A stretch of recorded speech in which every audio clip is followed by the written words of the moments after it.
Hello and welcome everyone. This is Adil Rashid, and in this video, we are going to start a new topic, that's Mughal Empire. Mughal empire या Mughal dynasty एक ही बात है। Mughal empire का जो सबसे पहला ruler यहाँ पे था, first king of Mughal empire in India was Babur. कौन था? बाबर।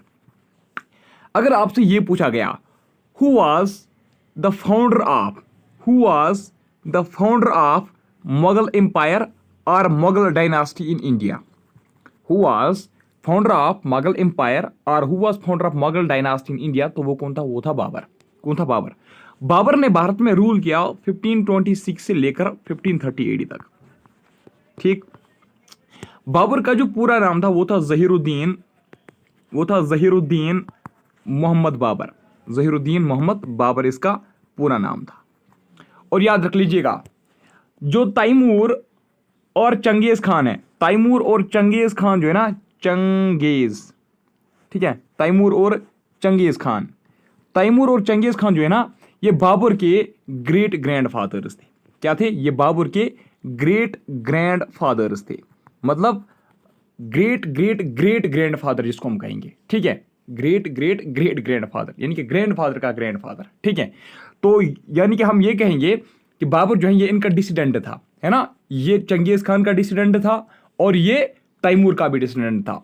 सिंपली याद रख लीजिएगा आप, ये जो है जो तैमूर और चंगेज खान था वो इसका क्या था? ग्रेट ग्रैंडफादर था। अब अगर आपसे ये पूछा गया तैमूर जो है ये किसके साइड से इसका ग्रैंडफादर था, मतलब ये इसके फादर के साइड से, ठीक है, इसके फादर के साइड से इसका ग्रैंडफादर था, मतलब ये इसके फादर के, ठीक है, ये इसके फादर का ग्रैंडफादर था। ठीक है, इस तरीके से अगर हम चंगेज खान की बात करेंगे, चंगेज खान जो है ये इसके मदर के साइड से ये इसका ग्रेट ग्रैंडफादर था, मतलब ये इसकी जो माँ थी ना, उसकी माँ के, मतलब उसकी माँ का जो ग्रैंडफादर था उसका ग्रैंडफादर चंगेज खान था। अब देखिए ये मतलब ये डायग्राम बनाना अब ये मुश्किल हो जाएगा। अब ऐसे याद रख लीजिएगा, बाबर जो है ये इनका डिसिडेंट था, चंगेज खान का डिसिडेंट था और तैमूर का डिसिडेंट था। अब मैं आपको बताऊंगा ग्रैंडफादर का ग्रैंडफादर, आप पहले रिलेशन ढूंढना शुरू करोगे तो उसके साथ ही आपका टाइम वेस्ट हो जाएगा। बाबर जो है ना, बाबर की जो फैमिली थी वो चगटे, कुछ इसको चगताई पढ़ता है, कुछ चगटाई पढ़ता है। वो मतलब आप जैसे प्रोनाउंसिएशन करोगे आपकी मर्जी, लेकिन पता होना चाहिए। ठीक है, ये चगटाई सेक्शन से ताल्लुक रखता था। बाबर की जो फैमिली है ना, ये चगटाई सेक्शन से ताल्लुक रखते थे। चगटाई सेक्शन जो है ना, ये तुर्किश रेस का एक सेक्शन था। ठीक है, मान लीजिए एक तुर्किश रेस है। क्या है? ये एक तुर्किश रेस है। तुर्किश रेस का एक ग्रुप है चगटाई सेक्शन, तो उसी से बाबर की फैमिली भी ताल्लुक रखती थी। अच्छा, ये जो चगताई सेक्शन है ना, Chagatai section was commonly known as Mughals. ये जो चगताई सेक्शन है ना, इसी सेक्शन को मुगल्स भी कहा जाता था। बाबर जो है ना, ओरिजिनली बाबर पहले रूल कर रहा था, ये रूलड ओवर, वो रूल कर रहा था पहले फरगना के ऊपर। फरगना एक जगह है, कहाँ पे? उज्बेकिस्तान में फरगना एक जगह है। ठीक है, फिरगाना एक जगह है उज्बेकिस्तान में, वहां पे पहले बाबर ओरिजिनली रूल कर रहा था। और बाबर जो है ना, जब ये 12 ईयर का था, जब ये 12 साल का था, तो ये सुल्तान बन गया। क्या बना था? सुल्तान बना था। कहाँ का? फिरगाना का। ठीक है, तो सुल्तान कैसे बना? एक्चुअली इसके फादर की डेथ हुई जिसका नाम था सुल्तान उमर शेख मिर्जा उसका नाम था। उसकी जब डेथ हुई तो उसके बाद इसको थ्रोन पे बैठना पड़ा जब ये 12 साल की इसकी उम्र थी। ठीक है, बाबर को कलंदर कहा जाता था। क्या कहा जाता था? कलंदर। क्यों? For his honesty. ठीक है, ईमानदारी होने की वजह से, ठीक है, ईमानदार होने की वजह से इसको एक टाइटल मिला था, दैट इज कलंदर इसी को ही बोलते थे। अब आप बताओगे भारत में ये कैसे घुसा, भारत में ये कैसे आया? देखिए, इसको इनवाइट किया था, मैंने आपको इससे पहले भी पढ़ाया है लोधी डायनास्टी में। ठीक है, इसको इनवाइट किया गया। इनवाइट इसको किसने किया? भारत में आने की इनवाइट इसको किसने दी? और जो यहाँ से बंदे गए थे ना, उन्होंने उसको किसी दावत पे इनवाइट नहीं की थी, मतलब कोई फंक्शन है नहीं, उन्होंने उसको इनवाइट दी, दावत दी कि आप भारत पे अटैक करो। ठीक है, ताकि जो लोधी डायनास्टी है वो खत्म हो जाएगी। ठीक है, देखिए मैं आपको बताता हूँ। देखिए यहाँ पे एक तो इब्राहिम लोधी का जो अंकल था, इब्राहिम लोदी का जो अंकल था, जिसका नाम आलम खान था। क्या उसका नाम था? आलम खान। याद रखना, ये जो पर्सन यहां से गए थे ना इनवाइट करने के लिए, इनका नाम बहुत ही ज्यादा इंपॉर्टेंट है। आप याद रखोगे आलम खान जो इब्राहिम लोदी का अंकल था। दूसरा एक बंदा था जिसका नाम था राणा सांगा, वो भी गया था इसको इनवाइट करने के लिए, ठीक है। और एक बंदा था जिसका नाम था दौलत खान लोदी। दौलत खान लोदी। कितने हो गए? 3 बंदे। दौलत खान लोदी, दौलत खान लोदी जो ना ये गवर्नर था, कहां का? पंजाब का। सूबेदार हम कहेंगे, हम कहेंगे गवर्नर पंजाब का था, ठीक है। तो दौलत खान लोदी, आलम खान जो इब्राहिम लोदी के अंकल थे, और राणा सांगा, ये 3 बंदे गए थे और इनवाइट किया बाबर को। उसको बोला कि आप अटैक करो किसके ऊपर? भारत के ऊपर, ठीक है। और जब फिर बाबर आया, बाबर ने डिफीट किया। किसको डिफीट किया? इब्राहिम लोदी को। बाबर ने डिफीट पहले किसको किया? इब्राहिम लोदी को इसने डिफीट किया। कहां पे डिफीट किया? बैटल ऑफ पानीपत में। बैटल ऑफ पानीपत, याद रखना, ये इंपॉर्टेंट है। बैटल ऑफ पानीपत कब हुआ था? ये 1526 एडी में हुआ। कब हुआ? 1526 एडी में। तो 1526 एडी में जो बैटल ऑफ पानीपत हुआ वो इब्राहिम लोदी और बाबर के बीच में हुआ था। यहां पे किसकी जीत हुई थी? यहां पे बाबर की जीत हुई थी। बाबर ने यहां पे जीत लिया ये जंग, ठीक है।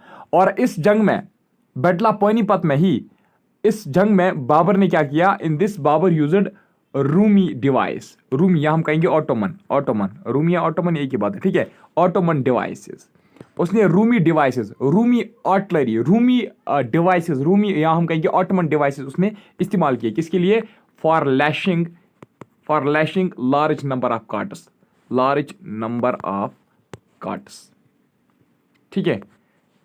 ताकि क्या हो जाएगा? शाबाश। For lashing large number of carters, उसने क्या किया? उसने रूमी डिवाइस, यहां हम कहेंगे ऑटोमन डिवाइस का उसने इस्तेमाल किया, ठीक है। अच्छा, याद रखना, जो बाबर है ना, बाबर की जो आर्टिलरी थी ना, बाबर की जो आर्टिलरी थी, ठीक है। बाबर की आर्टिलरी को कौन लीड कर रहा था? बाबर की artillery that was led by Ustad Ali and Mustafa. Ustad Ali and Mustafa, ठीक है। बाबर की जो आर्टिलरी है ना, उसको कौन लीड कर रहा था? उसको लीड कर रहा था उस्ताद अली और मुस्तफ़ा, ठीक है। अच्छा, नेक्स्ट, जो बाबर है ना, इसने संग्राम सिंह को भी डिफीट किया। संग्राम सिंह जिसको हम राणा सांगा भी बोलते हैं, ठीक है। या हम कहेंगे राणा सांगा या हम कहेंगे संग्राम सिंह। तो बाबर ने राणा सांगा को भी डिफीट किया। कहां पे डिफीट किया? राणा सांगा कहां का था? ये मेवाड़ का था। आप याद रखना, Rana Sanga of Mewar was defeated by Babur. लेकिन कहां पे डिफीट किया? 1527 में जो बैटल हुआ था, कौन सा बैटल हुआ था? Battle of Khanwa. Battle of Khanwa जो हुआ था, KHANUA लिखो, ये WA वो एक ही बात है। तो बैटल ऑफ खनवा 1527 में राणा सांगा और बाबर के बीच में हुआ था। इसमें किसकी विक्ट्री हुई थी? इसमें बाबर की ही विक्ट्री हुई थी। इससे क्या हुआ? जब बैटल ऑफ खनवा में बाबर ने जीत लिया, राणा सांगा को डिफीट किया, इससे जो कॉन्फिडरेसी राजपूत की थी, ठीक है, यानी कि राजपूत का जो पावर था वो क्या हो गया? वो वीक हो गया। और बाबर का क्या हो गया? बाबर का जो पावर है वो स्ट्रांग हो गया। और बाबर ने यहीं पे, ठीक है, जब इसने अपनी पोजीशन स्ट्रांग की, इसने अपनी पोजीशन जो स्ट्रांग की, तो उसके बाद ही बाबर ने यहाँ पे एक टाइटल एज्यूम किया, दैट इज गाजी। तो he assumed title Ghazi here when he got his strength, ठीक है। अच्छा, इसने और एक राजपूत रूलर को भी डिफीट किया। और एक राजपूत रूलर था जिसका नाम था मिदनी राय। क्या उसका नाम था? मिदनी राय उसका नाम था। मिदनी राय ये चंदेरी का था। कहाँ का था ये? चंदेरी का था। तो याद रखना, Babur also defeated Rajput ruler whose name was Medini Rai, जो चंदेरी का था, ठीक है, चंदेरी का एक रूलर था। तो कहाँ पे मिदनी राय को बाबर ने कहाँ पे, किस बैटल में उसको हराया? बैटल ऑफ चंदेरी में। क्या हुआ? Battle of Chanderi. Battle of Chanderi जो 1528 एडी में हुआ, जो 1528 एडी में बैटल ऑफ चंदेरी हुआ, तो उसी बैटल ऑफ चंदेरी में क्या हुआ? मैदानी राय को डिफीट किया गया। किसने डिफीट किया? बाबर ने डिफीट किया, ठीक है। अच्छा, इसने अफगान चीफ्स जो मोहम्मद लोदी के अंडर, जो मोहम्मद लोदी जिनका लीडर था, ठीक है, अफगान चीफ्स जो किसके अंडर थे? मोहम्मद लोदी के अंडर थे। मोहम्मद लोदी कौन था? ये इब्राहिम लोदी का भाई था। इब्राहिम लोदी का भाई जो था, ठीक है, उसका नाम था मोहम्मद लोदी। उसने एक मतलब फौज तैयार की थी अफगान चीफ्स की, तो उसको भी, अफगान चीफ्स को भी डिफीट किया बाबर ने। कहाँ पे? बैटल ऑफ, याद रखना, बैटल ऑफ गागरा में। बैटल ऑफ घाघरा या घगारा, GHAGHARA, घगारा है ना वो रिवर, बैटल ऑफ घाघरा, घगारा एक ही बात है। कब हुआ था ये बैटल? 1529 में बैटल ऑफ घाघरा हुआ था। किसके बीच में हुआ? बाबर और अफगान चिफ्स ऑफ मोहम्मद लोदी के बीच में हुआ। ठीक है, तो ये पहला वो जंग था that was fought in land, it was the first battle that was fought in land and water. ठीक है, ये पहला बैटल था that was fought in land and water. कब हुआ ये? 1529 में। ये जंग भी किसने जीती? ये भी बाबर ने जीती। ये इंपॉर्टेंट पॉइंट है, आप नोट कर लीजिए, मैं डिक्टेट करूंगा। Battle of Ghaghra was the first battle, battle of Gagara was the first battle which was fought on land and water, which was fought on land and water simultaneously in medieval India.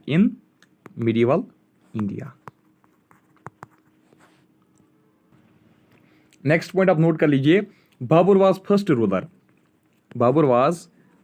Ruler to entitle himself बादशाह। बाबर पहला ऐसा सुल्तान था, ऐसा पहला ruler था, ठीक है, भारत का, जिसने अपने आप को बादशाह कहा। क्या कहा? बादशाह। देखिए बाबर की जो विक्ट्रीज थी ना, ये जो battle of Chanderi, battle of Ghaghra, battle of Khanwa, ठीक है, तो ये सारी जो बैटल इसने लड़ी हैं, बैटल ऑफ पानीपत, तो इससे क्या हुआ? इससे पॉपुलराइजेशन ऑफ गन पाउडर हुआ। क्या हुआ? पॉपुलराइजेशन ऑफ गन पाउडर हुआ। और ये कहा जा रहा था कि बाबर जो है ये गन पाउडर का इस्तेमाल कर रहा था और ये आर्टिलरी का इस्तेमाल कर रहा था। तो इन बैटल्स की वजह से, ठीक है, इसकी विक्ट्रीज की वजह से क्या हुआ? Popularisation of gun powder and artillery, popularisation of gun powder and popularisation of artillery हुआ। ठीक है, तो बाबर खुद 1530 AD में फिर उसकी डेथ हुई और 1526 टू 1530 तक ही इसने रूल किया। ठीक है, इसकी जो बॉडी है ना वो आराम बाग में बुरीड की गई थी। ठीक है, हिज बॉडी वाज बुरीड एट आराम बाग कहाँ पे है? आगरा में। लेकिन लेटर क्या किया गया? उसकी जो बॉडी है ना वो यहाँ से निकाली गई और कहाँ उसको भेजा गया? आराम बाग, काबुल। ठीक है, अगर आपसे पूछा गया प्रेजेंटली जो बाबर हैं वो कहाँ पे बुरीड है? ही इज बुरीड इन काबुल। ठीक है, उसका एक मेमोयर हम मेमोयर कहेंगे। ठीक है, या हम कहेंगे एक बुक, उसने एक बुक लिखी, खुद ही उसने एक बुक लिखी। ठीक है, दैट इज बाबरनामा। क्या उसका नाम था? बाबरनामा इस बुक का नाम था। बाबरनामा को ही तुज़्के बाबरी भी कहा जाता है। बाबरनामा को ही तुज़्के बाबरी कहा जाता है। तो बाबरनामा या तुज़्के बाबरी जो है ये तुर्की लैंग्वेज में लिखी गई थी। किस लैंग्वेज में? तुर्की लैंग्वेज में लिखी गई थी। किसने लिखी?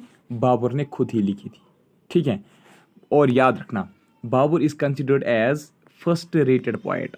इसको फर्स्ट रेटेड पोएट माना जाता है। फर्स्ट रेटेड पोएट यानी कि ये बहुत ही ज़बरदस्त पोएट था। ठीक है, अच्छा,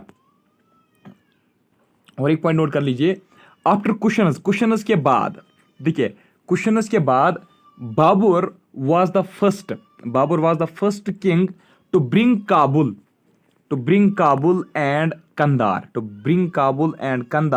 इनटू इंडियन एम्पायर। ठीक है, तो bring Kabul and Kandahar into Indian empire यानी कि देख लीजिए, सबसे पहले कुशनस ने काबुल और कंधार को इंडिया के एम्पायर के साथ जोड़ने की कोशिश की थी। ठीक है, उसके बाद कोई भी इसको नहीं कर पाया। ठीक है, और वो सक्सेसफुल रहे थे कुशनस। उसके बाद कोई भी किंग ये नहीं कर पाया। लेकिन लास्ट पे जब ये बाबर का दौर आया, बाबर का रीन आया, तो इस रीन के दौरान इसने काबुल और कंधार को इंडियन एम्पायर का एक हिस्सा बना दिया।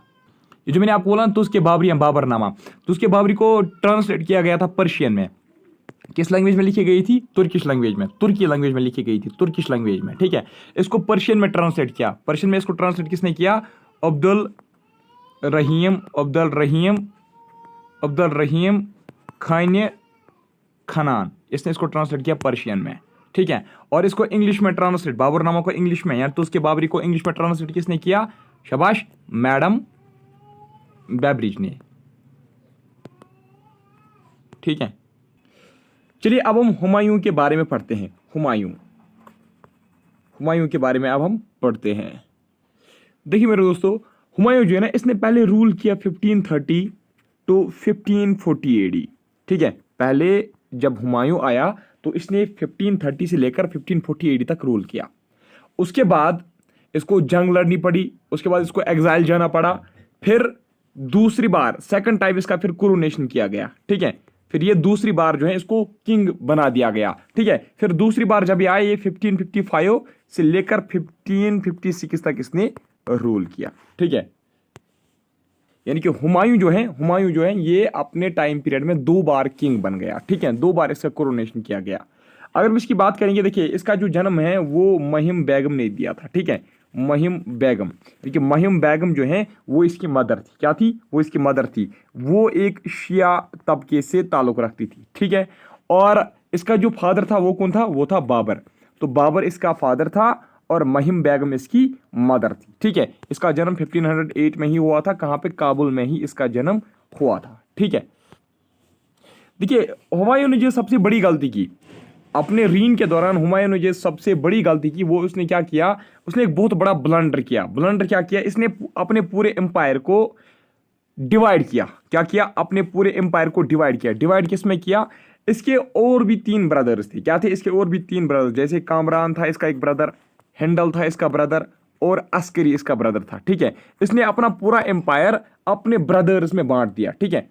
अपने पास भी एक हिस्सा रखा, कामरान को भी एक हिस्सा दिया, हिंडल को भी एक दिया और अस्कारी को भी एक दिया।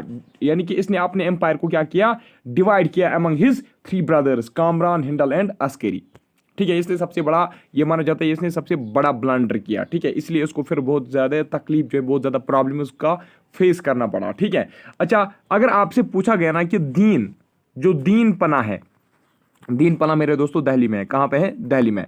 अगर आपसे पूछा गया दीन पना जो है, दीन पना किसकी सेकंड कैपिटल थी? दीन पना याद रखना, दीन पना जो है ना ये सेकंड कैपिटल थी हुमायूं की। यानी कि दीन पना was second capital of Humayun. दीन पना was second capital of Humayun, ठीक है। इसने एक सिटी बनाई दीन पना। दीन पना जो है, दीन पना में ही इसका फिर सेकंड कैपिटल रहा, ठीक है। हुमायूं जो है ना इसने अफगान फोर्सेस को डिफीट किया। क्या किया? इसने अफगान फोर्सेस को डिफीट किया। कहाँ पे?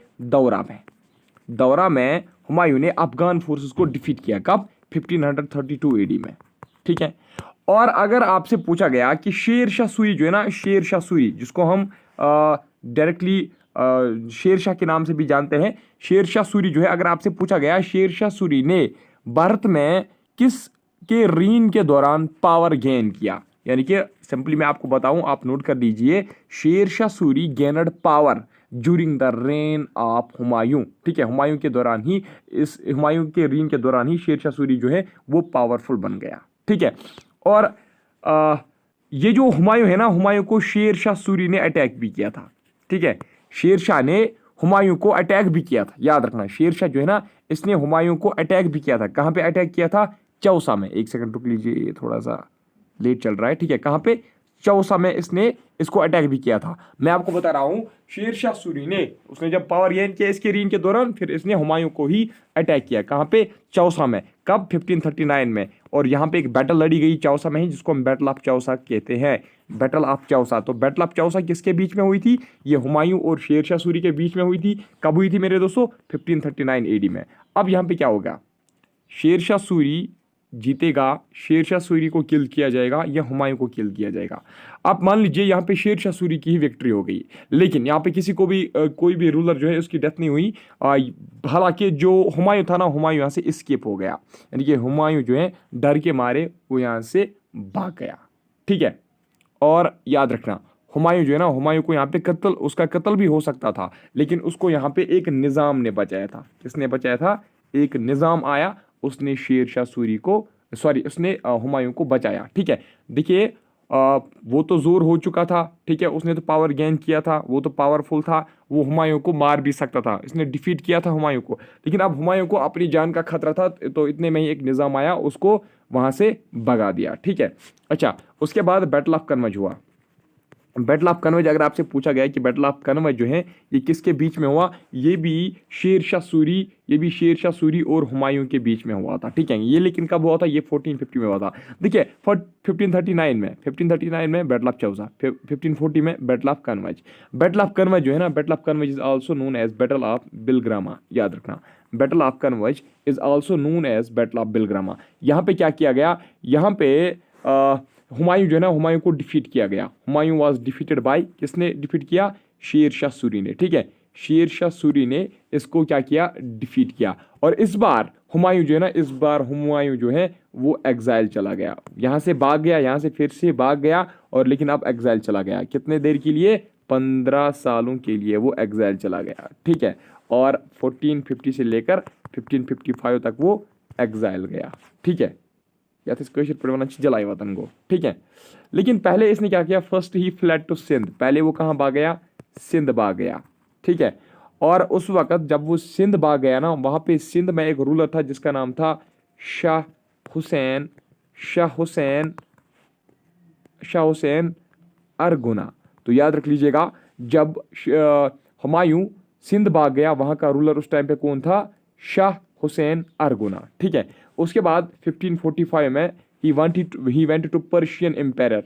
पर्शियन एम्पायर एक था जिसका नाम था उसका नाम, सॉरी उसका नाम था तम तमास्पस, उसका नाम था तहमैसप, तहमैसप उसका नाम था। ठीक है, तो याद रख लीजिएगा 1545 एडी में हुमायूं जो है he went to Persian empire's court, इसके कोर्ट में गया। किसके कोर्ट में? तहमैसप के कोर्ट में वो गया। कब? 1545 में। देखिए, शेर शाह सूरी की जो डेथ है ना, वो 1545 एडी में हुई थी। कब? 1455 एडी में हुई थी।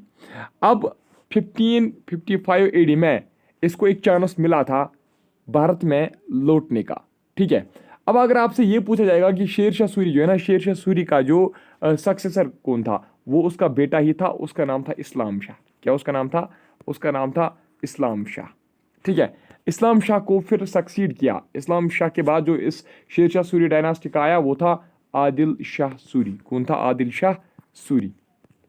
ठीक है, तो ये जो आदिल शाह सूरी है ना, he was fond of pleasure, इसको मौज मस्ती ज्यादा पसंद थी। जो आदिल शाह सूरी है ना, ये मौज मस्ती इसको ज़्यादा पसंद थी। तो इसने क्या किया? इसने अपना जो अफेयर्स है ना, गवर्नमेंट का जो एडमिनिस्ट्रेशन वगैरह है, वो इसने किसको सौंप दिया? वो इसने हिमू को सौंप दिया। हिमू इनका एक मिनिस्टर था, उसी को इसने सौंप दिया। ठीक है, तो हिमू की जो अथॉरिटी है, एक सेकेंड देखिए, अब एक ज़बरदस्त, एक बहुत ही लॉयल जिसको माना जाता है मोस्ट फेथफुल ऑफिसर। अगर आपसे पूछा गया ना कि मोस्ट फेथफुल या मोस्ट लॉयल ऑफिसर कौन था हुमायूं का, तो उसका नाम था बैरम खान। जो सेकंड टाइम उसका कुरोनेशन हुआ ना, जो सेकंड टाइम इसने एम्पायर गेन किया ना हुमायूं ने, वो इसने बैरम खान की मदद से ही किया। ठीक है, बैरम खान ने उसको मदद किया, तभी जाके उसने सेकंड टाइम फिर इंडिया में अपना रीन स्टार्ट किया। ठीक है, तो बैरम खान ने उसमें उसको 2 बैटल उसमें हेल्प किया। एक था battle of battle of Machhiwara. ठीक है, और दूसरा था बैटल ऑफ सिरहिंद। इन दोनों बैटल्स की वजह से फिर जो हुमायूं है इसने गेन किया फिर से अपनी टेरिटरी। ठीक है, तो 1556 एडी में इसकी डेथ होती है। किसकी? हुमायूं की। कैसे डेथ होती है? ये एक लाइब्रेरी के जो स्टेयर्स है ना, लाइब्रेरी बिल्डिंग के स्टेयर से ये गिर जाता है। ठीक है, तो उसको हम बोलते हैं शेर मंडल, यानी कि शेर मंडल लाइब्रेरी जो है, शेर मंडल लाइब्रेरी जो दिल्ली में है, उसी के स्टेयर्स पे ये मतलब चढ़ रहा था, तो ये वहाँ पे नीचे गिर गया। ठीक है, अच्छा देखिए, ये कहा जाता है, एक हिस्टोरियन है जिसका नाम है लैन पूल, एक हिस्टोरियन है जिसका नाम है लैन पूल। वो हुमायूं के बारे में क्या कहता है? वो हुमायूं के बारे में कहता है tumbled Humayun tumbled through Humayun tumbled through Humayun tumbled through life and, ये सेंटेंस याद रखना, and he tumbled out of it. ये कौन कहता है? Lane Poole. क्या कहता है? Humayun tumbled through life and he tumbled out of it. हुमायूं को एक टाइटल भी दिया गया था। ठीक है, दैट इज इंसान कामिल। अगर आपसे पूछा गया ये किस सुल्तान को, ये किस किंग को, ये किस मुगल किंग को टाइटल मिला था इंसान कामिल? इंसान कामिल का मतलब होता है परफेक्ट मैन। ठीक है, परफेक्ट यानी कि मुकम्मल आदमी, परफेक्ट मैन। तो परफेक्ट मैन या इंसानी कामिल का टाइटल किसको मिला था? ये भी हुमायूं को ही मिला था। ठीक है, क्यों? क्योंकि वो एक पीसफुल पर्सनालिटी उसको माना जाता था। ठीक है, और इसमें बहुत ज़्यादा पैशंस थी, दैट्स वाई उसको क्या कहा जाता है? इंसानी कामिल। ठीक है, अच्छा इसकी एक हाफ सिस्टर थी, सौतीली बहन, ठीक है, हाफ सिस्टर, ठीक है, हाफ सिस्टर जिसका नाम था गुलबदन बेगम। क्या उसका नाम था? गुलबदन बेगम उसका नाम था। ये जो गुलबदन बेगम है ना, इसने लिखी है एक बुक जिसका नाम है हुमायूं नामा। याद रखना, हुमायूं नामा किसने लिखी है? सिस्टर, जो हाफ सिस्टर थी इसकी हुमायूं की, उसने लिखी है, जिसका नाम था गुलबदन बेगम, उसने लिखी है हुमायूं नामा। देखिए जब वो बैटल्स वगैरह हुए, जब ये एग्जाइल हुआ, तो वो जो पीरियड था 1540 टू 1545 का जो पीरियड था, ये हम देखेंगे। इसमें रूल किसने किया? इसमें रूल किया था शेर शाह सूरी ने। किसने? शेर शाह सूरी ने। तो शेर शाह सूरी के बारे में भी हम थोड़ा सा जानने की कोशिश करेंगे। देखिए शेर शाह सूरी ने रूल कब किया? 1450 AD से लेकर 1450 1545 1540 टू 1545 AD तक, ठीक है। अब देख लीजिए शेर शाह सूरी ने पता है क्या कहा था, ठीक है। पहले ही शेर शाह सूरी ने क्या कहा था जब इसने अपनी डायनास्टी क्रिएट की थी? देखिए इसने कहा था, if luck aided, if luck aided me, if luck aided me and fortune, fortune किसको हम बोलते हैं? किस्मत को। लक भी एक्चुअली किस्मत को हम कहते हैं, ठीक है। If luck aided me and fortune stood my friend, and fortune stood my friend, ठीक है, याद रखना ये sentence. If luck aided me and fortune stood my friend, I could easily oust the Mughals from Hindustan. इसका मतलब क्या है? यानी कि इसने ये कहा कि अगर किस्मत ने मुझे साथ दिया, ठीक है, अगर किस्मत ने मुझे साथ दिया, मैं आराम से मुगल्स को हिंदुस्तान से भगाऊंगा। ये किसने कहा? शाबाश, ये शेर शाह सूरी ने कहा। और याद रखना, अगर आपसे पूछा गया सेकंड अफगान एम्पायर भारत में किसने इस्टेब्लिश किया था? सेकंड अफगान एम्पायर, तो वो किया था शेर शाह सूरी ने, ठीक है। फर्स्ट अफगान एम्पायर बाबर ने किया था, है ना। अच्छा, अगर आपसे पूछा गया शेर शाह सूरी का रियल नेम, शेर शाह सूरी का रियल नेम क्या था? इसका रियल नेम था फरीद। क्या उसका नाम था? फरीद, या FAREED फरीद, या FARID फरीद, ये एक ही बात है, फरीद इसका रियल नेम था, ठीक है। इसको टाइटल जो है ना शेर खान का टाइटल इसको दिया गया था। शेर खान का टाइटल इसको, शेर शाह सूरी को शेर खान का टाइटल किसने दिया था? ये इसको दिया था बाबर खान लोहानी, जो गवर्नर था कहाँ का? जो एक गवर्नर था बिहार का, इसने शेर शाह सूरी को शेर खान का टाइटल दिया था, ठीक है। देखिए 1529 AD में उसने डिफीट किया किसको? बंगाल का जो नुसरत शाह था, बंगाल का, ठीक है। बंगाल के नुसरत शाह को इसने क्या किया? डिफीट किया 1529 AD में। और इसने वहाँ पे उसको डिफीट करने के बाद इसने एक टाइटल एज्यूम किया, दैट इज़ हजरत आला, ठीक है, हजरत आला। इसने फिर टाइटल एज्यूम किया जब इसने नुसरत शाह बंगाल को डिफीट किया 1529 AD में, ठीक है। और इसने और एक टाइटल भी एज्यूम किया, शेर शाह का टाइटल, ठीक है। शेर शाह का टाइटल भी इसने क्या किया? शाबाश, शेर शाह का टाइटल भी इसने एज्यूम किया। एक्चुअली पहले इसको शेर खान बोलते थे ना, फिर इसने अपने आप को शेर शाह कहा। क्या कहा? फिर अपने आप को शेर शाह कहा। कब? जब इसने हुमायूं को, ठीक है, जब इसने हुमायूं को डिफीट किया। कहाँ पे? बैटल ऑफ चौसा में। कब? 1539 AD में, ठीक है। तो याद रख लीजिएगा। देखिए पहले इसको शेर शाह के नाम से जाना है, पहले इसको शेर खान के नाम से जाना जाता था, ठीक है। फिर जब बैटल ऑफ चौसा हुआ 1539 AD में, हुमायूं को डिफीट किया, फिर इसने और एक टाइटल लिया, दैट इज शेर शाह, ठीक है। शेर खान पहले कहते थे, शेर शाह बैटल ऑफ चौसा के बाद इसको कहा जाता था। इसने क्रश किया राजपूत फोर्सेस को भी। राजपूत फोर्सेस जो थे ना, कहाँ के? मारवाड़ का जो राजपूत फोर्स था उसको भी इसने सैमल में, ठीक है, एट सैमल, इन्होंने 1544 AD में उसको भी, राजपूत फोर्स को भी क्रश किया, ठीक है। खुद ये कहाँ पे मर गया? 1545 AD में ये खुद मर गई, इसकी डेथ हुई जब ये कलिंजार फोर्ट जो डेक्कन में है, ठीक है, डेक्कन में जो कलिंजार फोर्ट है उसके अगेंस्ट ये क्या चला रहा था? कैंपेन चला रहा था, ठीक है, कैंपेन चला रहा था। अगर हम शेर शाह सूरी के एडमिनिस्ट्रेशन की बात करेंगे तो शेर शाह सूरी जो है इसने अपने पूरे एम्पायर को 47 डिवीजन्स किए थे। कितने डिवीजन्स किए थे? 40। अपने एम्पायर को इसने 47 डिवीजन्स किए थे और हर एक डिवीजन को सरकार कहा जाता था, यानी कि हम कहेंगे इसने अपने पूरे एम्पायर को 47 सरकार में डिवाइड किया था, ठीक है। और सरकार को फिर फर्दर डिवाइड किया गया था, किसमें? परगानाज में। सरकार वर फर्दर डिवाइडेड इनटू परगानाज, ठीक है। अच्छा, जो सेंट्रल एडमिनिस्ट्रेशन है ना, सेंट्रल एडमिनिस्ट्रेशन जो है वो शेर शाह सूरी ने फॉलो किया सल्तनत पैटर्न, ठीक है। यानी कि जिस तरीके से दिल्ली सल्तनत में सेंट्रल एडमिनिस्ट्रेशन थी, वही पैटर्न किसने इस्तेमाल किया? शेर शाह सूरी ने भी वही पैटर्न फॉलो किया, ठीक है।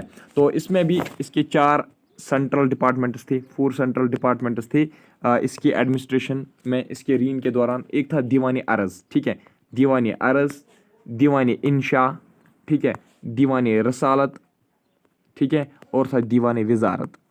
ये 4 डिपार्टमेंट्स थे, सेंट्रल डिपार्टमेंट्स, ठीक है ना। ठीक है, इसने लैंड को भी इसने डिवाइड किया गुड, ठीक है, गुड, मिडल और बैड में। गुड लैंड को इसने 3 कैटेगरीज में डिवाइड किया, गुड, मिडल और बैड में। और ये कितना प्रोड्यूस ले रहा था? ये 1/3 ऑफ प्रोड्यूस ले रहा था, ठीक है। यानी कि इसने कितना डिमांड किया था प्रोड्यूस का? 1/3 ऑफ प्रोड्यूस इसने डिमांड किया था, ठीक है। और ये इसके टाइम पीरियड के दौरान लैंड जो है ना वो मेजर किया जाता था थ्रू सिकंदरी गज का इस्तेमाल किया जाता था। इसी से जो 32 पॉइंट्स का था, ठीक है, 32 पॉइंट्स का ये था सिकंदरी गज। इसी से जो कल्टिवेटेड लैंड है उसको मेजर किया जाता था, ठीक है ना।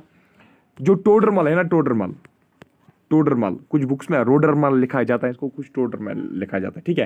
टोडरमल जो है ना इसने बहुत ज़्यादा मतलब कंट्रीब्यूट किया in the development of revenue policy of Sher Shah में इसने बहुत ज़्यादा कंट्रीब्यूट किया। किसने? टोडरमल, ठीक है। अकबर ने भी फिर सेम यही रेवेन्यू पॉलिसी इस्तेमाल की जो शेर शाह सूरी इस्तेमाल करता था, लेकिन थोड़ा सा इसने इसको मॉडिफाई कर दिया फिर अकबर ने, ठीक है। वरना ये सेम ही था किसका? शेर शाह सूरी के जैसा, ठीक है। तो इसने भी जो पट्टाज है ना, पीजेंट्स जो है ना, पीजेंट्स को यहाँ पे भी पट्टाज दिया जाता था। क्या दिया जाता था? पट्टाज, जिसको हम टाइटल डीड्स भी कहा जाता था, ठीक है, जिसको हम टाइटल डीड्स भी कहते हैं, ठीक है।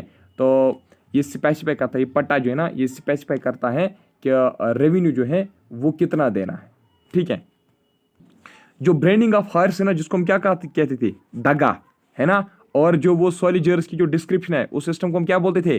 चेहरा। ये सिस्टम भी शेर शाह सूरी ने अपने रीन के दौरान इस्तेमाल किया, ठीक है। जो अलाउद्दीन का सिस्टम था, है ना, दगा सिस्टम और चेहरा सिस्टम, ये सिस्टम भी शेर शाह सूरी ने इस्तेमाल किया। शेर शाह सूरी ने इस और इंट्रोड्यूस किया रेगुलर पोस्टल सर्विस भी इसने क्या की? इंट्रोड्यूस की अपने रीन के दौरान, ठीक है। और उसने बहुत ज़्यादा मतलब अटेम्प्ट्स किए, बहुत ज़्यादा एफर्ट्स लगाए to fix standard weights and measures, ठीक है। अच्छा, एक इंपॉर्टेंट पॉइंट, सबसे ज़्यादा इंपॉर्टेंट जो आज हम देखते हैं ना, रुपया देखते हैं, यहाँ RUPIY रुपया लिख लीजिए। ये रुपया जो नहीं कहाँ से आई? ये शेर शाह सूरी के टाइम से आई। शेर शाह सूरी के टाइम से ही ये स्टार्ट हुआ ये रुपया। पहली रुपया कब निकली थी? शेर शाह सूरी के टाइम पे ही। देख लीजिए, इसने अपने पीरियड के दौरान, रीन के दौरान, इसने अपनी एक सिल्वर कॉइन निकाली थी, सिल्वर कॉइन, जिसको कहा जाता था सिल्वर रुपया। क्या उसको कहा जाता था? सिल्वर रुपया। कब निकाली? सॉरी, ये इसने, हाँ, इसी के रीन के दौरान निकाली गई, फिर 1835-80 तक ये कंटिन्यू चली, ठीक है। देखिए, एक तो इसने सिल्वर कॉइन निकाली जिसका नाम रुपया था, दूसरा इसने कॉपर एक कॉइन निकाली जिसका नाम डैम रखा गया था। क्या? डैम रखा गया था, ठीक है। और इसने तमाम जो ओल्ड करेंसी सिस्टम थी ना, मिक्सड करेंसी सिस्टम जो थी, मेटल करेंसी सिस्टम जो थी, उसको इसने क्या किया? शाबाश, एबॉलिश किया शेर शाह सूरी ने। शेर शाह सूरी ने कम्युनिकेशन पे भी बहुत ज़्यादा ध्यान दिया, रोड्स बहुत ज़्यादा बनाए, बिल्डिंग्स बहुत सारे बनाए। और जो रोड्स शेर शाह सूरी ने बनाए ना, जो रोड्स शेर शाह सूरी ने बनवाए, याद रखना, शेर शाह सूरी ने जो रोड्स बनवाए उनको कहा जाता है arteries of empire. Arteries of the empire किसको कहा जाता है? Roads that were built by Sher Shah Suri, ठीक है। रोड्स पे हर एक मतलब कुछ मतलब फासलों के बाद, फॉर 5-6 या 7 किलोमीटर के बाद हर जगह पे रेगुलरली इसने सराइयाँ बनाई। क्या बनाई? सराई, जहाँ पे लोग मतलब थोड़ा सा रेस्ट वगैरह करते हैं, ठीक है, सराई बनाई, ठीक है। और क्या इसने किया, इसने जो ओल्ड इंपीरियल रोड था, ओल्ड इंपीरियल रोड, ठीक है, जिसको हम आज बोलते हैं GT road, that is grand trunk road जिसको हम बोलते हैं, ठीक है। तो जीटी रोड जो है, तो इसको भी इसने क्या किया, रेस्टोर किया। क्या किया, रेस्टोर किया। ये इंडस रिवर से लेकर सोनार गांव तक है बंगाल में, ठीक है। और इसी जीटी रोड को सड़क के आजम भी इसको कहते हैं। कुछ बुक्स में लिखा जाता है सड़क के आजम, या सड़क के आजम, ये एक ही बात है, ये रोड ही है, ठीक है। अच्छा, इसने भी स्पाइज, मतलब स्पाइज जो जासूस होते हैं, जासूस इसने भी अपॉइंट किए थे इंपॉर्टेंट प्लेसेस पे, और इंपॉर्टेंट ऑफिसर्स में भी इसने क्या रखे थे, जासूस रखे थे। जो हेड ऑफ इंटेलिजेंस डिपार्टमेंट का जो हेड था ना, उसको कहा जाता था दरोगाए डक चौकी, ठीक है, दरोगाई डक चौकी उसको कहा जाता था, ठीक है। और इसने एक टॉम भी बनाया, शेरशाह सूरी ने एक टॉम बनाया, कहाँ पे, सासाराम में। सासाराम कहाँ पे है, बिहार में, यानी कि बिहार सासाराम में इसने एक टॉम बनाया, किसने, शेरशाह सूरी ने, ठीक है। अच्छा, इसने एक न्यू सिटी भी बनाई, कहाँ पे, यमुना रिवर के बैंक पे इसने एक सिटी भी बनाई प्रेजेंटली, जिसको हम पुराना किला बोलते हैं, ठीक है। और इसने क्या बनाया, और इसने किलाए आप नोट कर लीजिए फैक्ट वाइज, किलाए कोहना इसने एक मस्जिद बनाई। और इसने शेर मंडल भी उसमें फिर बना दिया, यानी कि शेर मंडल और किलाए कोहना मस्जिद जो है ये भी इसने बनाई, ठीक है। अच्छा, और क्या है इसमें, अच्छा, जो मलिक, एक पॉइंट याद आता है ना, मलिक मोहम्मद जैसी जो था, इसने कंपोज किया शेरशाह सूरी के रीन के दौरान, इसने कंपोज किया, किसने, मलिक मोहम्मद जैसी ने क्या किया कंपोज, पद्मावत, ठीक है। और क्या था, जो अब्बास खान सरवानी, ये एक हिस्टोरियन था, क्या था, एक हिस्टोरियन था। इसने शेरशाह रीन के दौरान ही तारीख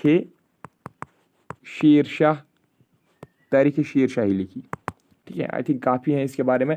और वो तो मैंने आपको बताया, इसके बाद इस्लाम शाह था इसका बेटा, उसके बाद आदिल शाह सूरी आया था, उसके बाद हिमू आया था, ठीक है। और उसके बाद जब हिमू आया ना, हिमू के बाद याद रखना, हिमू के बाद इब्राहिम, ये पॉइंट वहाँ पे ऐड करना, हिमू के बाद इब्राहिम शाह सूरी और सिकंदर शाह सूरी जो है, इन्होंने मतलब गवर्नमेंट के खिलाफ, अपने ही गवर्नमेंट के खिलाफ, यानी कि सूरी डायनास्टी के खिलाफ ही कंपेनिंग चलाई, ठीक है, बैटल्स लड़िए। तो इसके साथ ही क्या हुआ, सूरी एम्पायर का खात्मा हुआ, ठीक है। अब हमें पढ़ना है नेक्स्ट अकबर। क्या हम पढ़ेंगे इसी वीडियो में या बाद में पढ़ेंगे?